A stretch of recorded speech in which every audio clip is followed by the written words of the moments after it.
Imagine yourself riding a beautiful black horse with no saddle or bridle. Your only connection to this animal is the trust that you have between each other. You trust him to carry you safely through everything, and he trusts you to lead and guide him. Yet there is one small interference with your relationship. A predator with piercing eyes and sharp talons is perched on your arm, screeching and flapping its wings frantically. And all of a sudden, you wonder if all that trust you had with your horse is going to go down the drain. This is the feeling I experienced a few years ago as I learned for the first time how to do falconry on horseback. It is incredible to experience this ancient sport, and my interest in it led me to some fascinating discoveries about its history and how it has changed today. So one of the first questions you might ask yourself when you're researching something's history is, where and when did it start? What is its origin? Well, falconry is thought to have originated in Mongolia, or the Middle East, between 4000 and 6000 BC.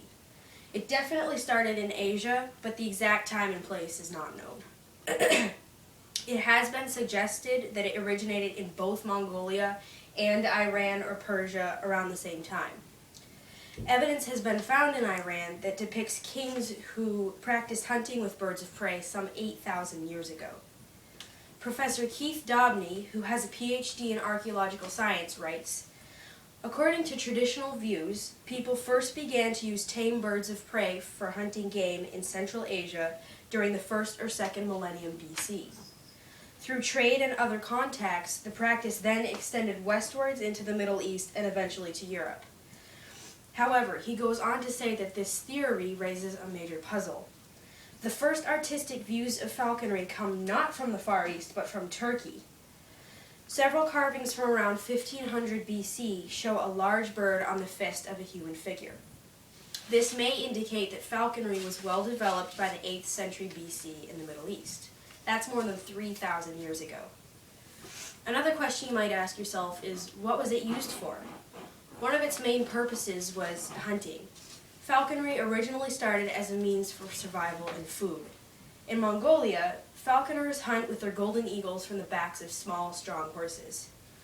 The eagles have wingspans of up to 8 feet and can weigh up to 14 pounds, so you can imagine that carrying one of these birds on your arm can be very tiring.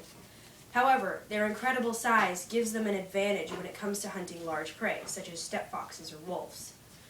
Mongols mainly hunt in the winter when the pelts of their prey were at their finest, so that they could sell them.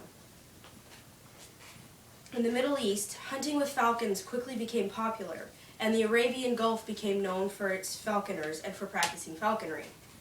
According to the International Association for Falconry and Conservation of Birds of Prey, 50% of the world's falconers are in the Middle East. So let me give you some specifics about how birds of prey hunt. Most birds of prey, falcons in particular, will use their small size, speed, and height to kill their prey. When a falcon dives for its prey, it will dive from incredible heights and reach speeds up to 200 miles per hour. This speed alone will break its prey's neck, killing it instantly. It is a quick, clean, and effective way for a bird as small as a falcon to kill something that can be more than twice its size. Falconry was also seen as a symbol of status. Throughout the Middle Ages, birds of prey were high-status symbols and signs of nobility. Joseph Strutt, who was born in 1749 and who devoted his life to the study of medieval England, says, "The training and flying of hawks became one of the essentials in the education of a young man of rank." So, what is falconry like today?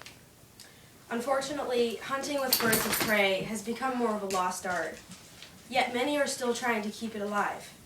In the Middle East and Mongolia, a small number of falconers continue to hunt with their birds of prey, and are still passing on this ancient tradition by teaching it to their children.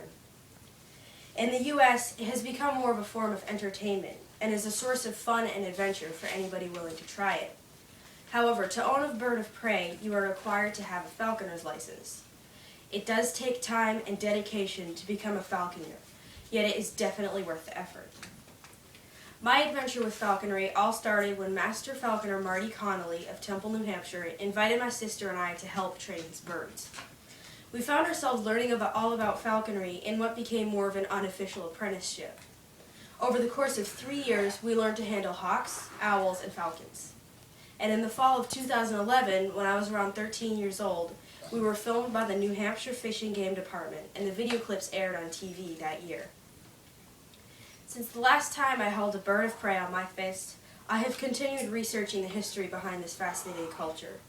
And I have come to realize that by riding a horse and holding a bird at the same time, I was participating in one of the oldest sports known to man.